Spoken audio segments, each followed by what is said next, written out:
Hi, good evening, good afternoon, good evening. It's hard to say. It's still light outside, so it's confusing. I congratulate you all for overcoming your attraction to the sunshine and coming inside and attending this lecture. We were a little bit worried about it since the weather suddenly turned very pleasant, and we always compete with the weather here in Santa Barbara. But I can guarantee you it's worth your attention because our speaker is absolutely fabulous. I have had the pleasure of spending few hours just chatting with her. Her knowledge is incredible. What she understands about the works of art is incredible. And she's got so many fascinating stories about many of these artists who she knew personally. So it's really going to be fun for us, I think. But I suppose I should tell you who I am. My name is Ike Kong. I'm Deputy Director and Chief Curator here at the museum. And this lecture series is called Art Matters. And as you've noticed, we're covering a lot of territory this year.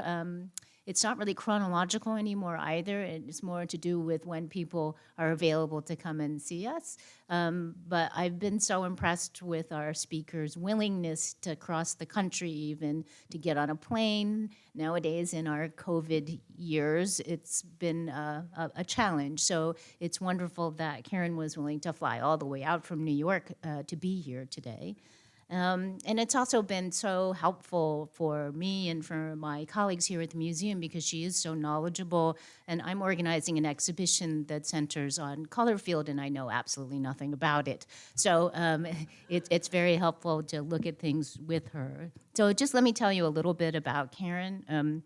She is a very celebrated specialist of 20th century modernism, and she's also an art critic, and that's probably where most of you may have encountered her name because she writes a lot for New Criterion and for the Wall Street Journal, for the Hudson Review, and she's written monographs and organized major exhibitions on pretty much all of who's who in the 20th century. So David Smith, Helen Frankenthaler, Anthony Caro, Kenneth Nolan, Stuart Davis, Giorgio Morandi, Wayne Thiebaud, Georges Braque, and the list goes on, Hans Hofmann.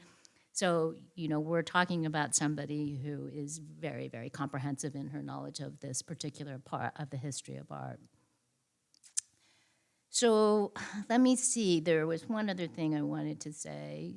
Well, the subject of her talk, and this is where I think it's going to be very illuminating for us because she's talking about a whole roster of artists, many of whom aren't as well known as this list of notables that I've just gone through. So it's really, I think, going to be a wonderful revelation for us all. So why don't you join me in welcoming her to the stage?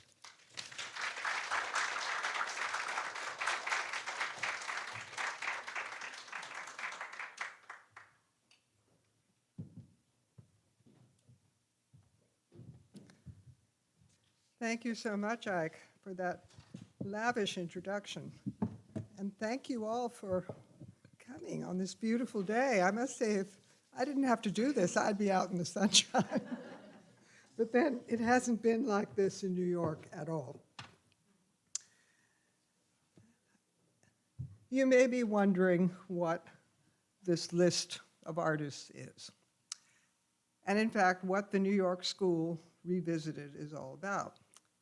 It all started with Irving Sandler, who is somebody that I think many of you may know about. He was a very distinguished art critic and art historian who wrote many of the definitive books about 20th century post-war American art. The most famous one is probably The Triumph of American Modernism, a kind of phrasing that we wouldn't use anymore, but at the time seemed quite appropriate.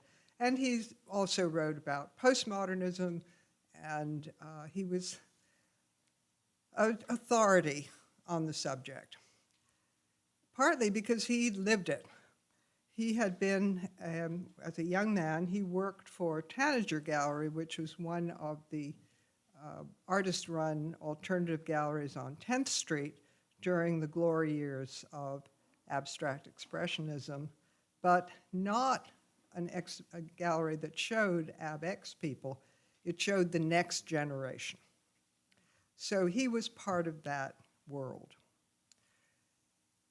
Irving thrived on consensus.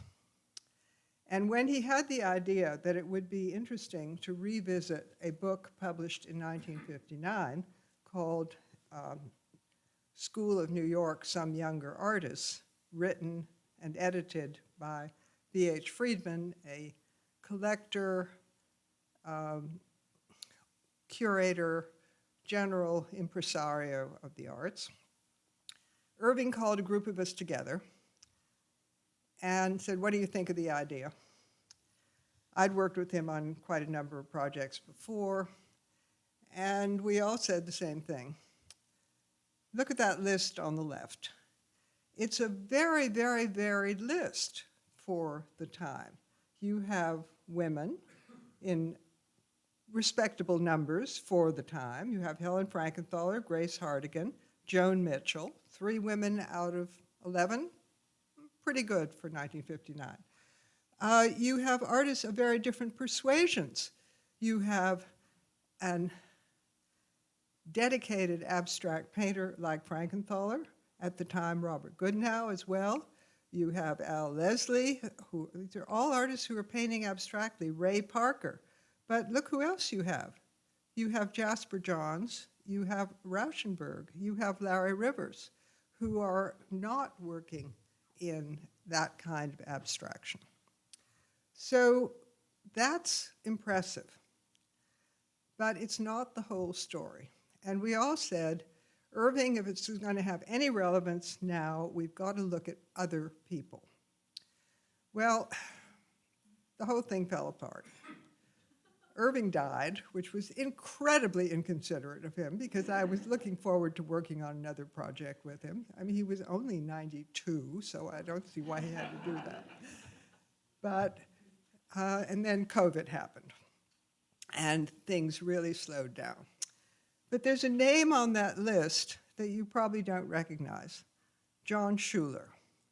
Jon Schueler was a kind of lyrical abstract painter who nobody knows much about today, but was pretty well known at the time.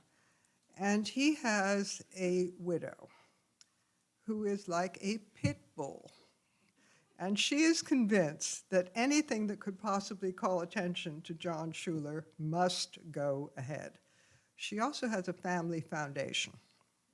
So she is able to finance this obsession of hers. I'm not saying he's a bad painter. I'm just saying he's not somebody who is going to change the course of art history. But Magda got a hold of me, and I thought, well, you know, this would be interesting to think more about. And I couldn't come up with 11 other artists. If you look, there are 12. So that's why it's 11 plus 11 plus 1. I couldn't get it down to 11 artists who were showing at the same time in the same, often same exhibitions, who are not included. So that's the list. That's the book. Why is this doing this? Why is this rushing ahead? Are you using the keyboards or the control? I'm using the control. So I don't know why it's doing this. Okay, I think we're okay now. So this is the book. It's a very small book. You can still get it on Amazon. And as you see, it's also a very interesting list of contributors.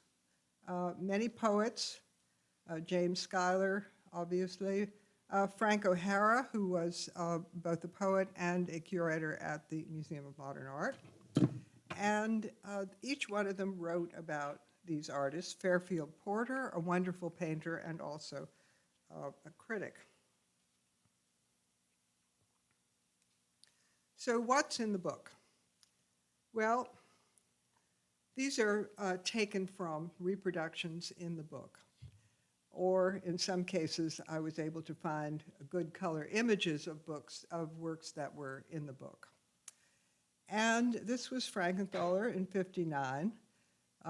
She was a year short of her retrospective museum exhibition at the ripe age of 28, 31, at the Jewish Museum. Now, no one would think twice about an artist of 31 having a retrospective these days, but the artists of this generation were supposed to have put in decades of maturing before they were worthy of having attention paid.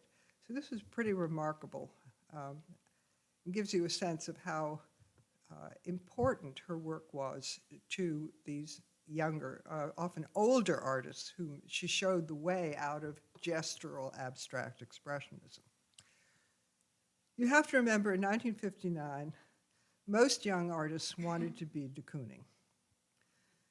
De Kooning, when he was asked about this, said it was something of a comfort to know that he wasn't the person who was going to make his own worst paintings.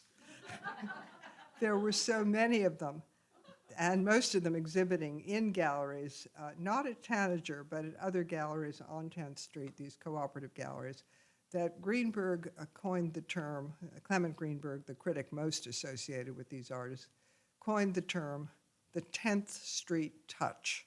It was not intended as a compliment. Well, nothing could have been further than the 10th Street touch than Frankenthaler's soak-stained, transparent pools of color, like giant watercolors, and these expressive, passionate, intense paintings. Robert Goodnough, who was, as you see, 10 years older than Frankenthaler, actually 12, she was born at the end of 28, and he was painting in a way that was seen as a kind of loosening up of the ideas that Mondrian had promulgated.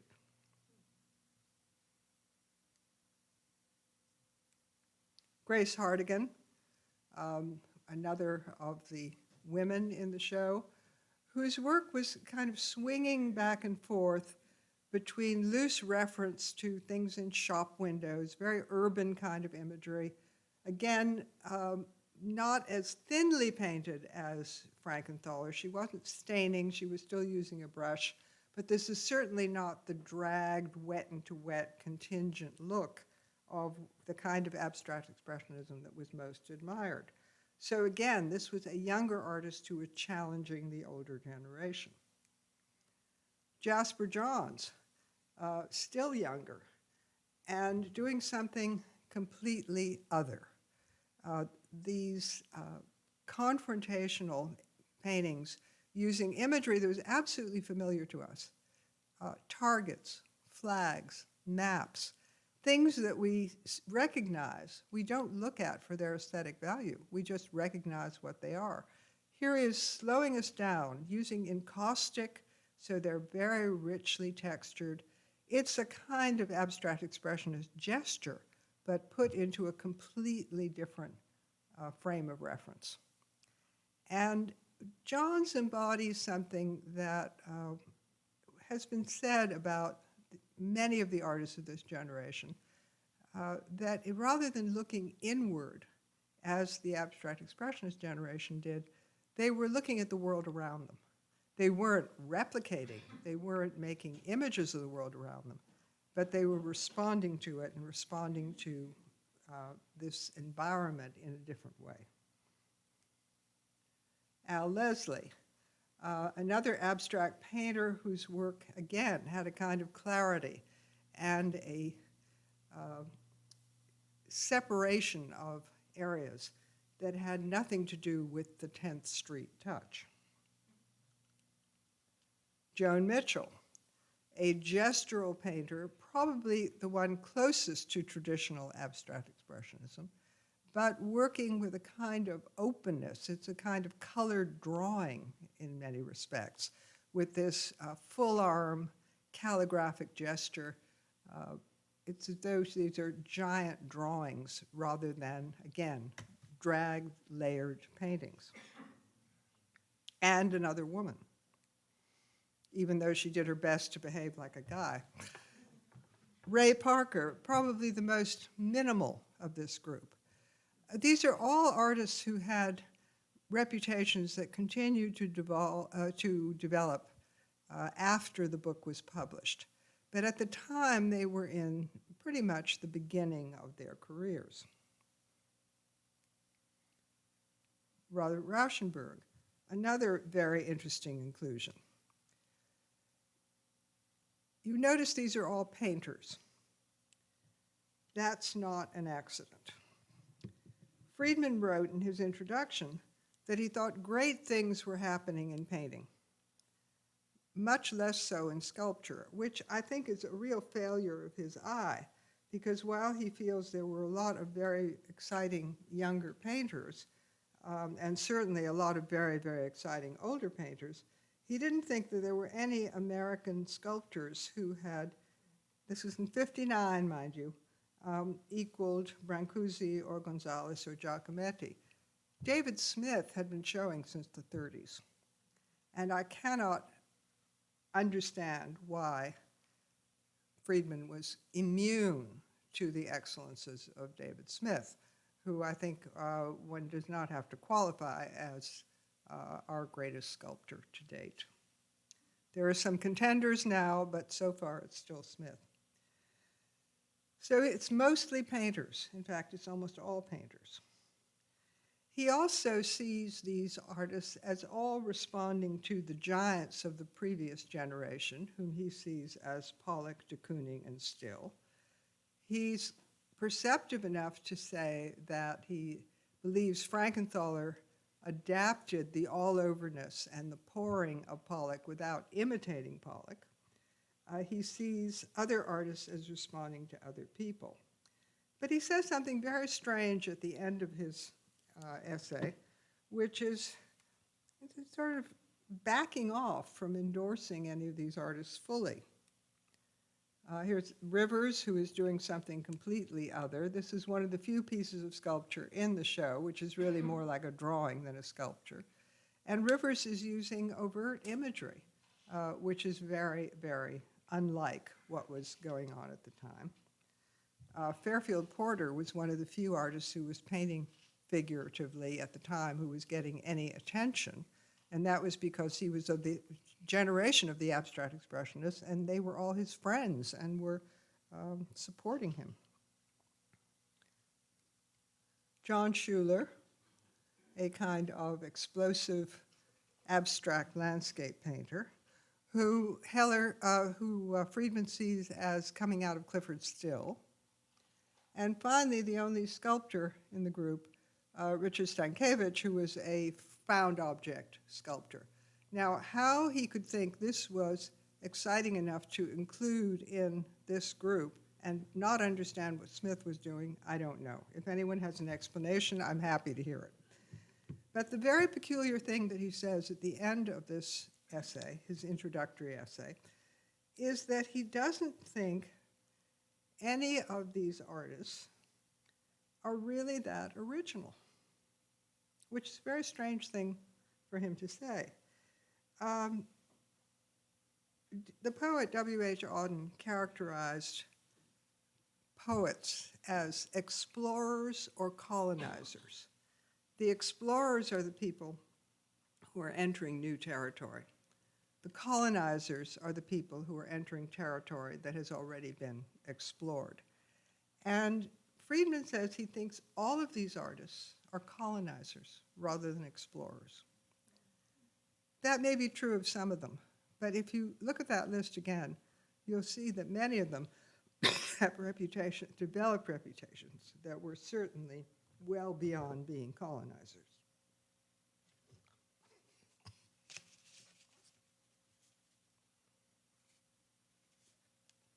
As I say, this is a very diverse group, but it's not the whole story.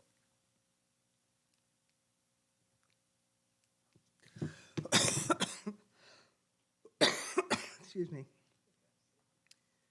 These are artists of pretty much the same generation, give or take, as the 11 originals. As I said, they were certainly showing in the same exhibitions at the same time. For example, Robert Goodnough, who was in the Whitney Annual in 1959, was, what on earth? Come on, get back there.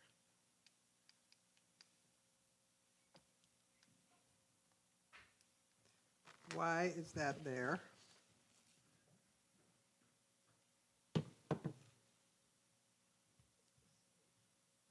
Okay.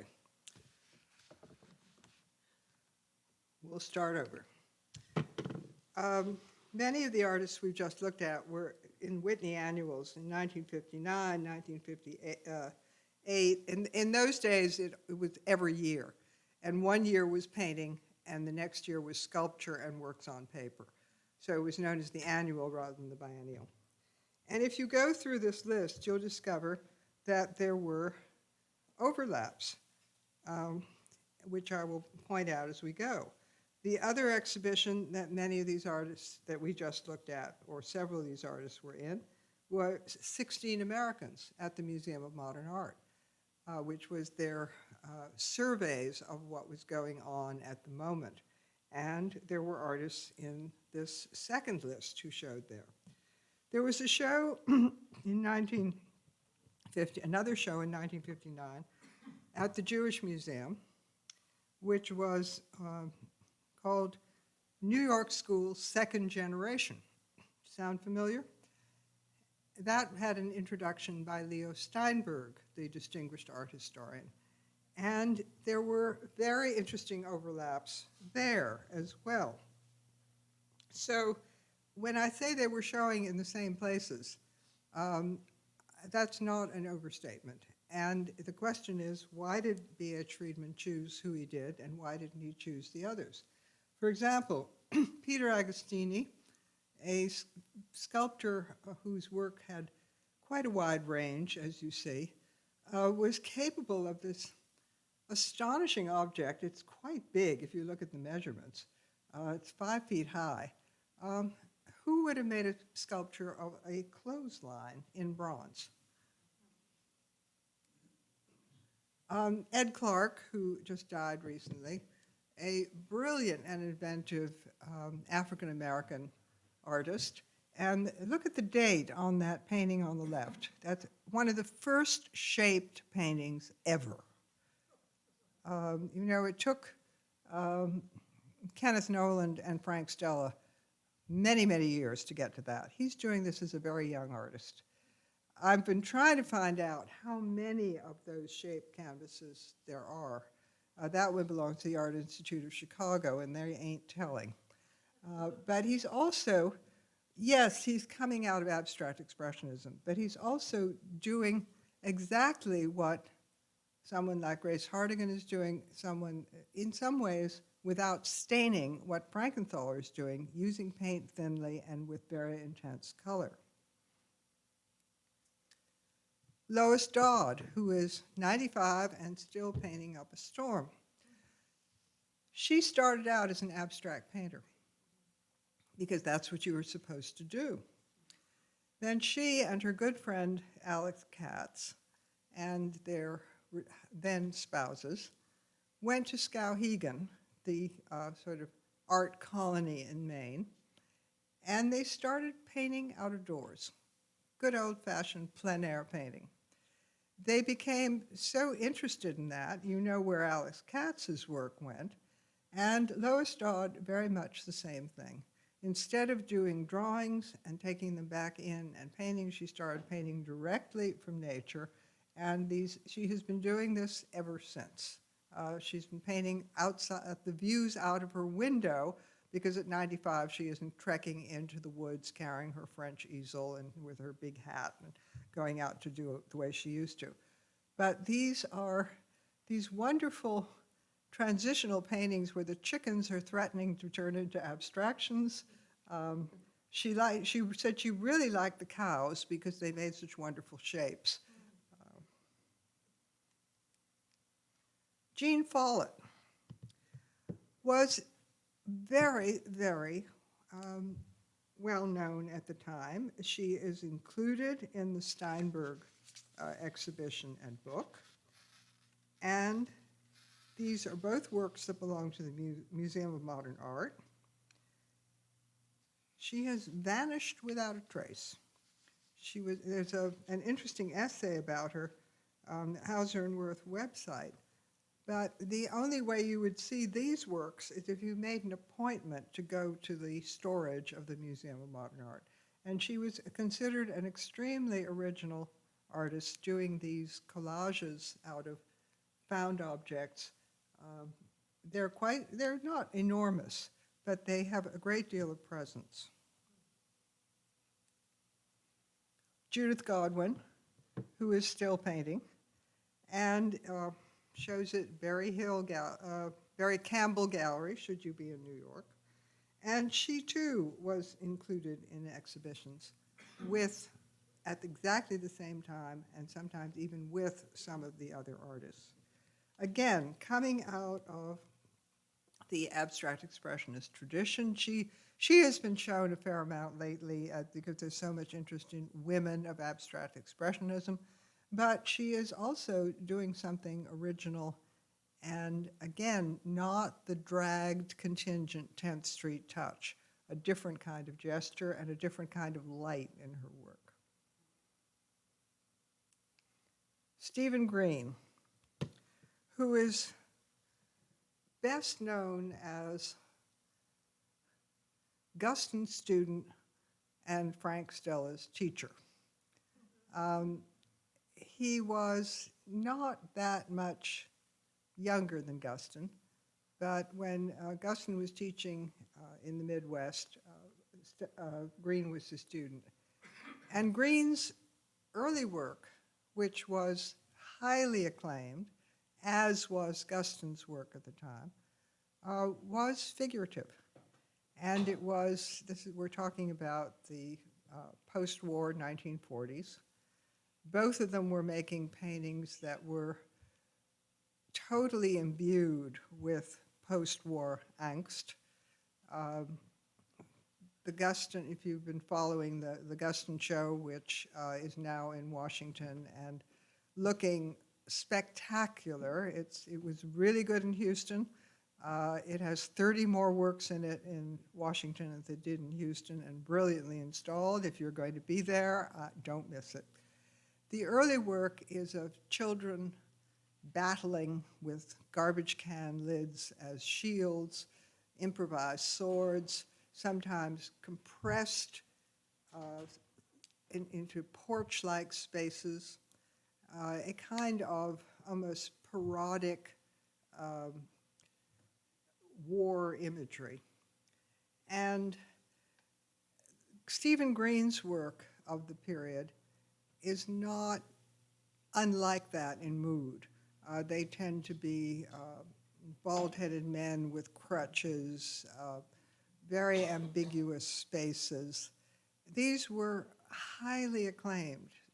Greene was seen as the white hope of American painting with this figurative work, as Guston was highly acclaimed for his battling children and scenes of that nature. But at a certain point, Greene felt the figure was getting in his way, and he started painting abstractly.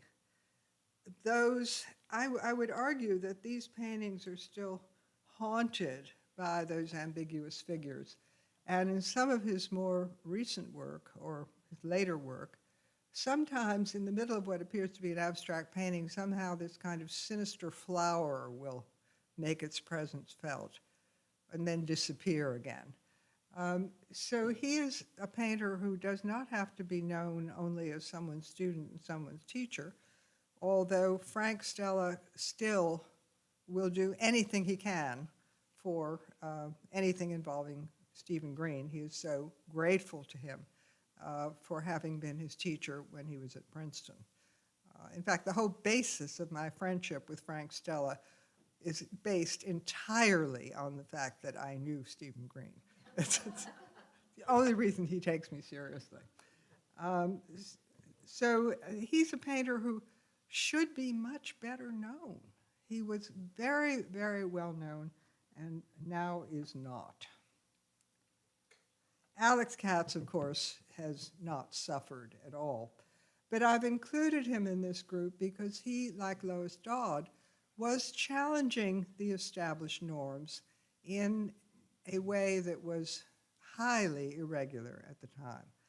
Larry Rivers may have been painting imagery that we can recognize, but he was, if you like, disguising it as a kind of abstraction. Lots of drips and runs and very, very fluid. Katz was not disguising anything any more than Lois Dodd was. And they have both continued to be serious perceptual painters. I happen to be a great fan of these early Katz's when he was still letting his hand show, and you could see how the paint went down. Then he made the very deliberate decision to make the kind of work that he's best known for, which are these anonymous billboard-like paintings where he has deliberately and very consciously kept his hand out of them. But early on, I suppose it was the legacy of the power of the gesture in abstract expressionism that he was still imbued with. And of course, Irving and Lucy are Irving Sandler and his wife, the distinguished medieval scholar, Lucy Friedman. That was their wedding photograph. You can have a cross-section of the art world here.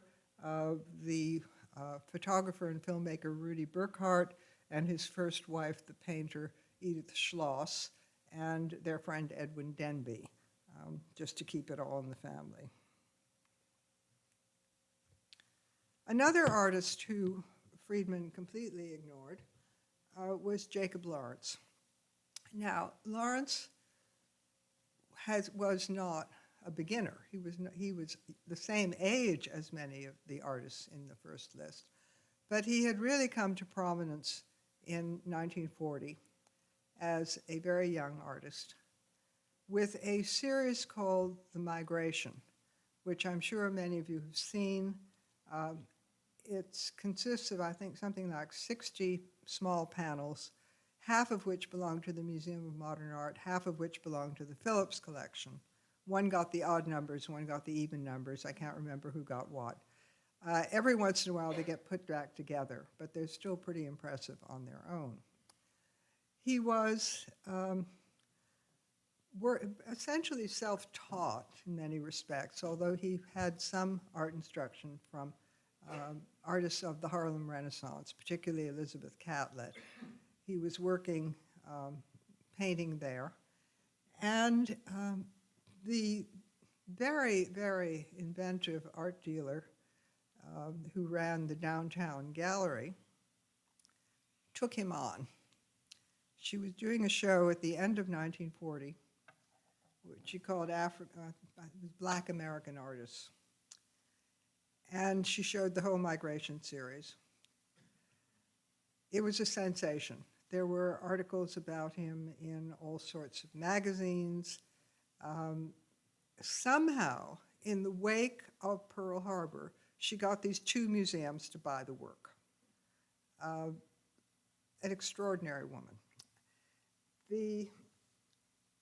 And he continued to work on this small scale, in tempera, with these narrative paintings dealing with African American experience. So he was a known quantity, and someone who, like Greene, had a lot of attention paid, an important painter.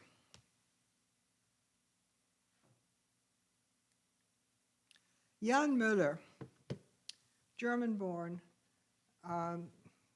family fled National Socialism, a long and circuitous trek to the United States, during which time he developed rheumatic fever, which permanently damaged his heart. As you can see, he died very young. He was a student of Hans Hofmann. He got along very well with Hofmann because he spoke German. Hofmann's English was always idiosyncratic, to say the least. And he was painting geometric abstract paintings,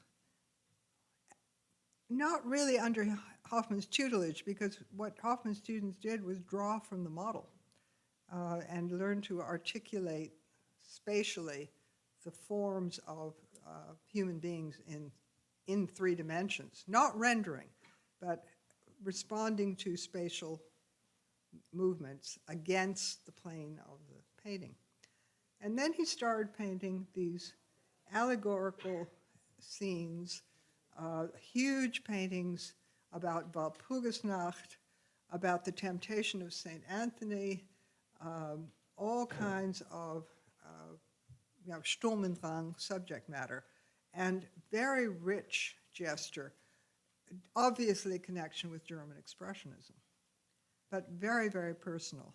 And if you know the work of the younger African-American painter Bob Thompson, who's about to have a big show in New York at the moment, Bob Thompson was totally bowled over when he first saw the work of Jan Müller and very much influenced by him.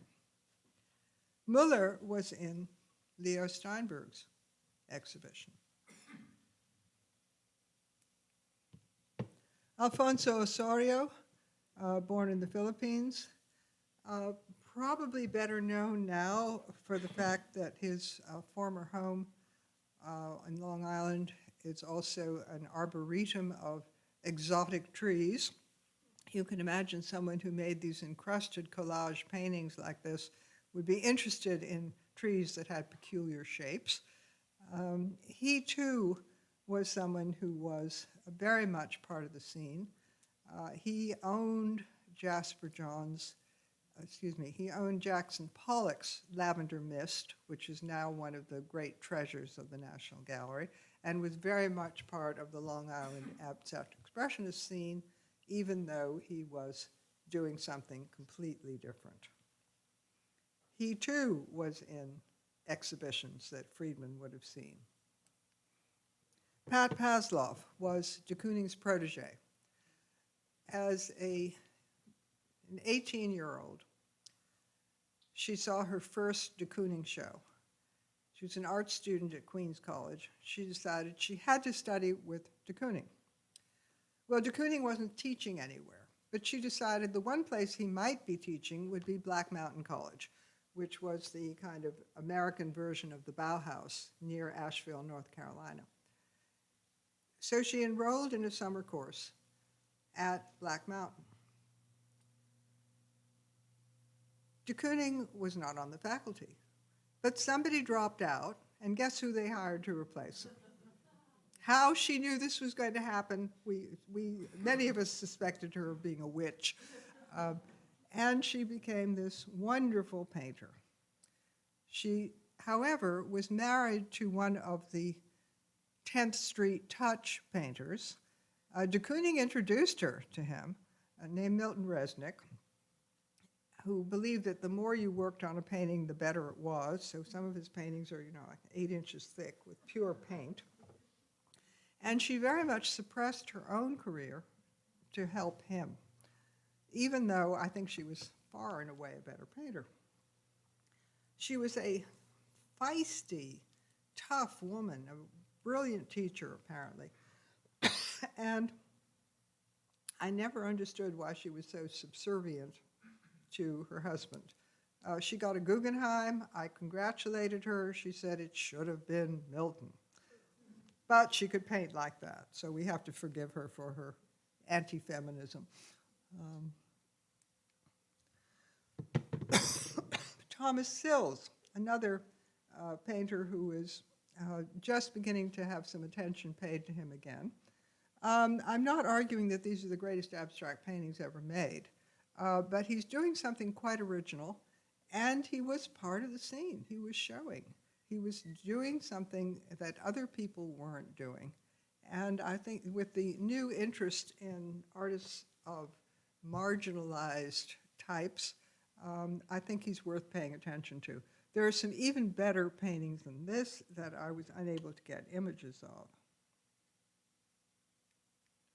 Come on. Was that, he's the last person I'm showing you. Let's go back to him. No, we won't. So that is the group.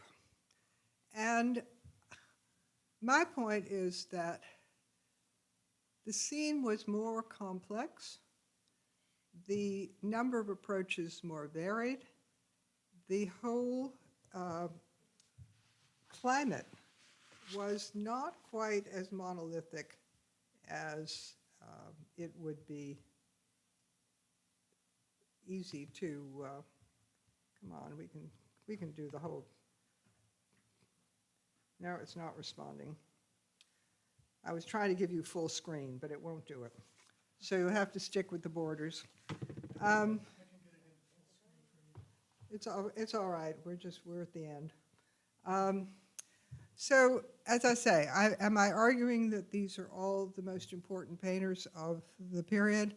Some of them, I think, are extremely important painters and deserve much more attention than they have had. But my basic premise is that varied as the B.H. Friedman selection is, it doesn't tell the whole story. And I think it's very interesting to look at what really was going on. This isn't the whole story either. It was a tiny art world compared to what it is now, but it was certainly more rich and varied than the canonical story is. So I hope some attention will be paid. Thank you.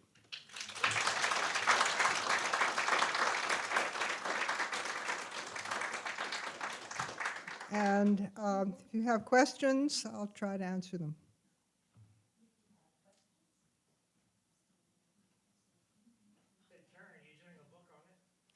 Well, maybe. It was going to be an exhibition. The American Federation of Arts, the only way of describing it is jerked us around for a year. And then they decided that even though they thought this was ideal, they thought it was going to be too expensive. What really makes this enraging is that the original B.H. Friedman selection became an exhibition that was circulated by the American Federation of Arts. So maybe a book. I'll keep you posted, Barton. You all won't kind of get out to the sunshine. Were you ever a painter, or how did you get into present line of work? I went to an extraordinary institution that no longer really exists, called the High School of Music and Art in New York City, which was a very, very high-end academic high school that you had to pass exams to get into, and you had extra courses in either music or art. It has since been amalgamated with performing arts, which was always considered a vocational school, did not have the same academic standards, and is now called LaGuardia High School after Mayor Fiorello LaGuardia. But at the time, it was an amazing place. Many of my classmates in both fields became professionals. One of my classmates was the violist of the Juilliard String Quartet. Another one was a curator at the Metropolitan Museum for many years. It was a really amazing place to go to school. So that's what started it. When I got to college, I discovered I was good at looking at art. Who do you think out of that group is possibly the most influential artist Of the 20th century? of the second group or the first? The first, either group, but maybe the first group. You know, it's influential is such a peculiar word because everybody's got ancestors. You know, art, whatever else it's about, is always about other art on some level. And it's exciting to see connections. It's also exciting to see how someone does something original with that connections. I'm also very uncomfortable with the idea of choosing one of anything. I knew five. I knew Clement Greenberg. He was a truly horrible man, but he was an amazing critic, and I was very lucky to have spent time in the studio with him looking at art. And he was always going for, that's the one work, and then some collector would decide, well, Greenberg said that's the one work, that's the one I have to have. If an artist had only made one important work, would we be interested in that artist? So I don't like making those kinds of decisions. I'm just as interested in Lois Dodd as I am in Jasper Johns. I wouldn't have to choose. I wouldn't want to choose between them. I wish Lois is getting some attention. She had a 2-page spread in the New York Times last weekend. Yes. Friedman picked 11. Why not 13 or 20? Well, he picked 11. I was trying to pick another 11, and I couldn't do it. But 11 plus 11 plus 1 has graphic possibilities. It could have been, it could have been 25. But I was trying to stay within artists whose work he would have seen, who were showing at the same time and in many of the same places of exhibitions he would have seen. We have been trying to find documentation. I've been in touch with B.H. Friedman's daughter, who is a lovely woman, but has never found anything in her father's papers that's ever been useful. So he obviously didn't write anything about it. We'd love to find a diary that said, went to see such and such, didn't like the work, I was interested in asking you about the schools that these artists came out of. Was there a small number of schools that they tended to emerge from? That's a very interesting question, because the idea that you go to a university, art school, and get a degree to be an artist is a post-war phenomenon. And most of these artists had very little of the kind of training that we would expect. I mean, Frankenthaler went to Dalton, Rufino Tamayo was teaching there, then she went to Bennington, where she studied with Paul Feely. But Hartigan was essentially self-taught. There were places, if they did study, they usually didn't do it very long. So, not that they were not exposed. What Frankenthaler always said was the most important thing to her was having New York when she got out of Bennington and moved back to New York in 1949. She met Greenberg. She organized an exhibition of her Bennington alumni for a gallery in New York, and Greenberg came to see it. Now, that may have been because he wanted to meet Bennington girls. We'll leave that one open. But they became an item. She had a thing for much older men. And she was introduced, she had access. She was taken to studios. So she had that kind of education. Other artists, Greene went to Indiana, which is where he encountered Guston. But the kind of art education that artists have now, most of them didn't have. Well, it seems like there was a lot happening in New York pre-World War II. I mean, the Art Students League, Hans Hofmann and all that. Yeah. And that there's some connection between these artists and that. And I'm just wondering, what is it? Some of them. As I say, Jan Müller was a Hofmann student.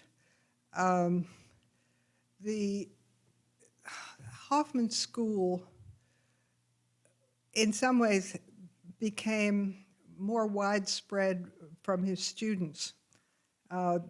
Because he closed the school in 58. He finally stopped teaching in 58 for the first time since 1914, and was able to devote himself full-time to painting.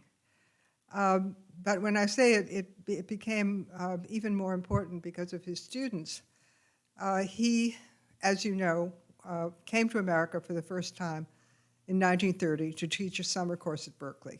And then he came back for several consecutive years because one of the Berkeley professors had gone to Munich to Hofmann's school and said, "This is great, we have to get him back." Many of the people that he encountered at Berkeley would then come to his summer school in Provincetown when he opened that in the mid-30s. And they brought the teaching of Hofmann to the West Coast. Lee Krasner was a Hofmann student. Pollock wasn't, but she must have been telling him everything she learned. So it's that kind of thing. So the Art Students League was more important actually for the previous generation. It was one of the few places where you could have modernist teaching.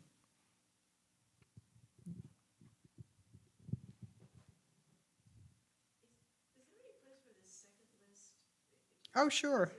If I can get there. Okay.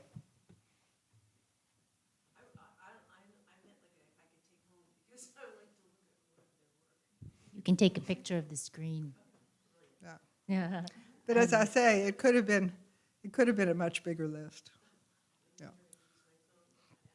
I have a question. It's probably a very obvious one, and maybe I'm not saying anything that's of any interest really, but I mean, we're talking about canon construction to a certain extent, and obviously, market has done so much for certain artists, and I've often wondered at the phenomenon of Jasper Johns and his critical reception, and what always strikes me, especially about a certain era of work, I remember that we featured at the Dallas Museum of Art, it might have been in the 2000s, that at some point he seems to start inscribing himself self-consciously into the history of art and is citing so many, sort of canonically great, purportedly the masters of modernism. Mm-hmm. And, I always thought to myself, is he doing that ironically, or is he commenting on the fact that he has been so thoroughly, in some circles,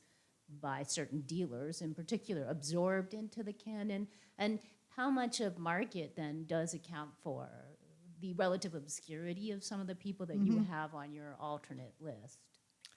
The market has a lot to do with it. And with Johns, I mean, he was, 23 when he had his first show, and a lot of attention was paid. I still think those early works are the most interesting things.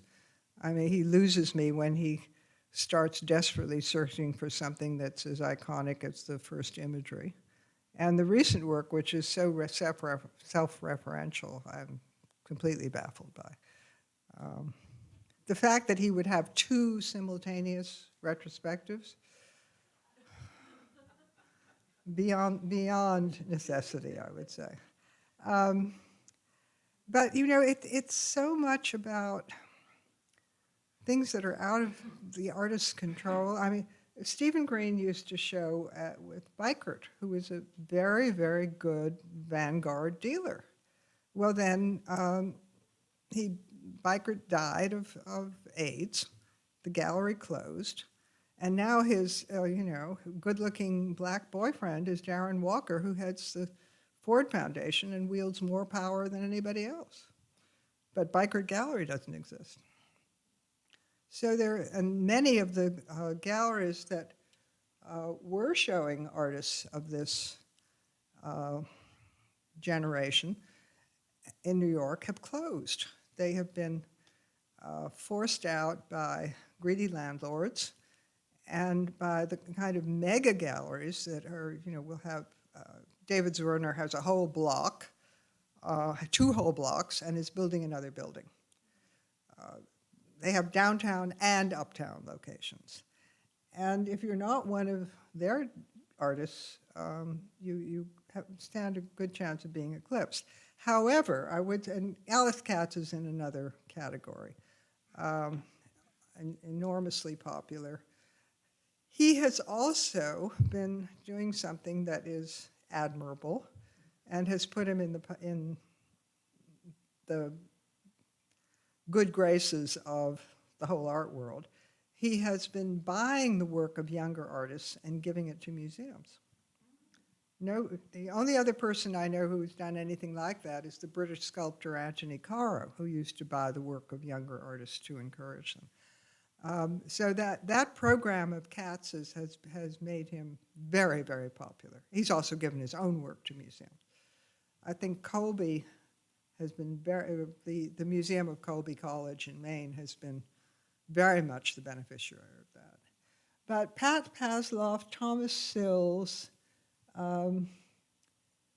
have been There's a gallery called Eric Firestone in New York, which is specializing in under-recognized artists, so they have both been shown there.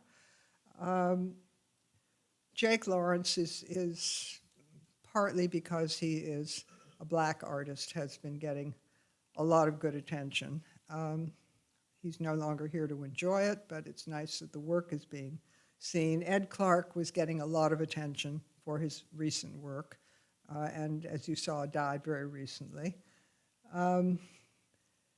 Judith Godwin and Lois Dodd are certainly being shown. Jan Müller is occasionally shown. The problem is, because he died so young, there's very little work. And much of it is very, very large. So museum or nothing.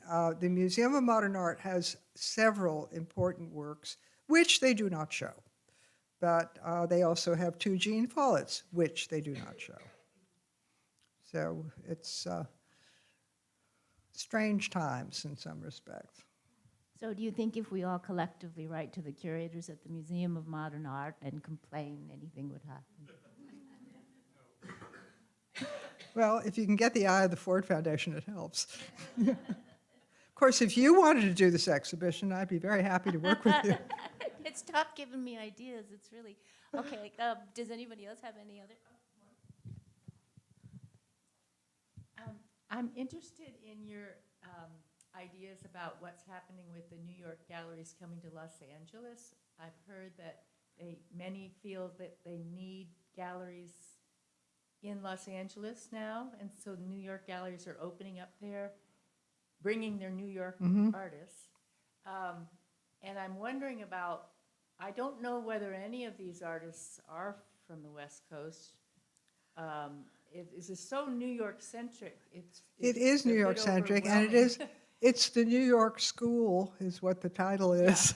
Yeah. Yeah, it is. No, but you're right. It's very New York centric, and at the time, that's where you really wanted to be if you were trying to do anything in the art world, minuscule as it was by comparison to what it is now.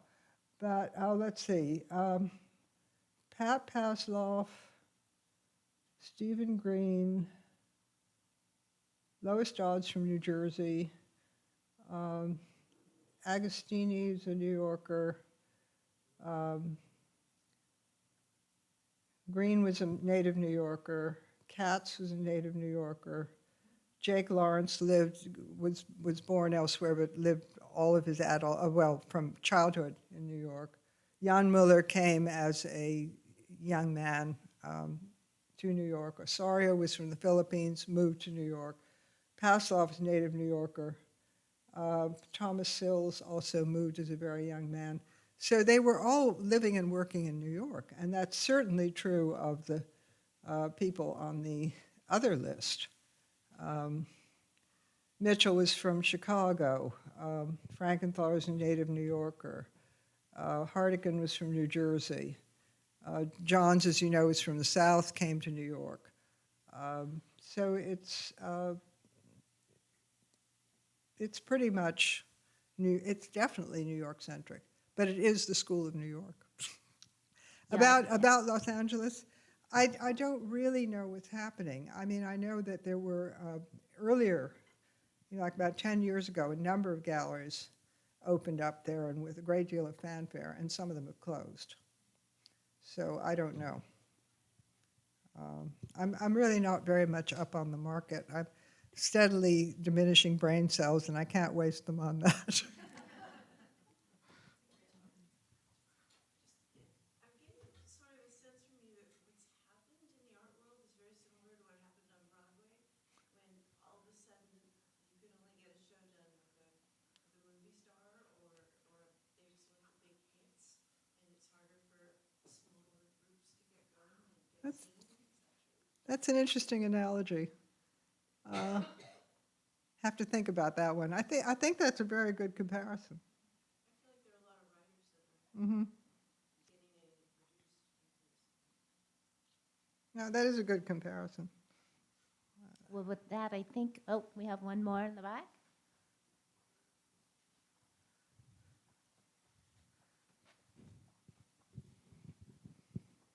I mean, what seems to have subsided a little is art dealers who, want to snatch people right out of thesis shows of MFA programs.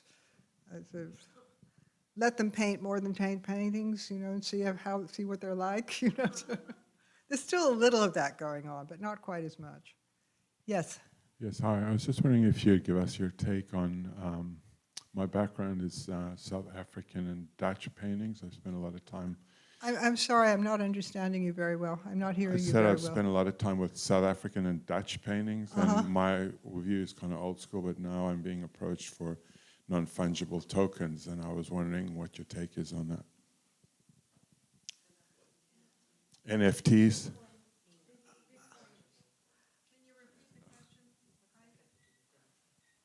He's asking about NFTs and I what know your- nothing about them, and I really do not find the little I know of any interest. I like handmade artwork. Well, we might end on that note. But thank you so much for your attention, and thank you again to our speaker for spending this delightful hour with us. And I hope to see you next month. Bye.